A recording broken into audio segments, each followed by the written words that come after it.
Isang babae naman ang walang kahirap-hirap na dinukot sa gitna ng liwanag habang nasa isang pampublikong lugar sa Mandaluyong. Nakunan po ng CCTV ang paglabas niya sa kotse na wala ng saplot. Iniimbestigahan na kung ano ang ginawa sa kanya. Saksi si Cara David.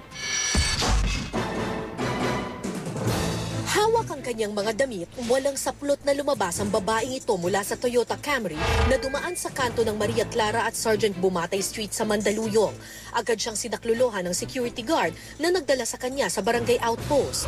Nung magkita ko, minto siya, tapos umagol-gol ng iyak. Sabi niya, tulong, tulong. Hindi rin po namin na kung tinulak siya o kaya tumalon kasi parang pag siguro, nakasubsob po siya siguro nakatalon siya talaga. Nandito na sa loob po yung bata, umiiyak. Humingi na tulungan po siya.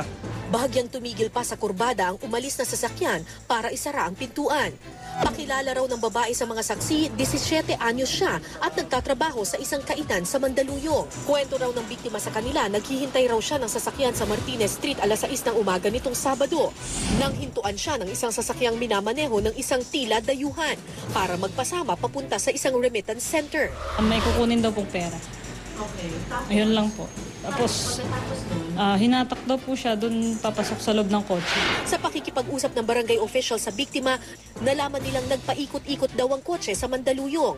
Naka-automatic lock daw ang pinto ng kotse kaya hindi nakalabas ang babae. May pinuntahan daw silang street, hininto po siya doon. Tapos doon na po, may ginawa na po sa kanya. Umayaw po siya, nalalaban po siya, kasi hanggang sa nahubaran na po siya. 6:47 ng umaga, umarangkada muli ang sasakyan. Nabuksan na raw sa pagkakataong yun ang pinto kaya nakatalon daw palabas ang babae. Bagamat hawak na ng Mandaluyong Women's Desk ang kaso, hindi pa rin malinaw kung meron pang ibang naganap sa loob ng sasakyan. Traumatized sa ngayon ang babae na nasa piling na ng kanyang pamilya. Ako po si Cara David, ang inyong saksi.